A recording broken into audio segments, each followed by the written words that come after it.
石破首相は食料品への消費税減税について慎重な姿勢を示しました。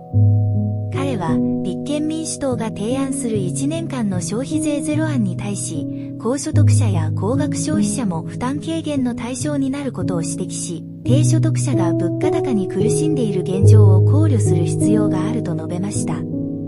また、短期間でのシステム変更に伴う事務負担の問題も指摘しました。さらに、現在のところ新たな経済対策を考えていないと強調しました。皆さんはこのニュースについてどう思いますか？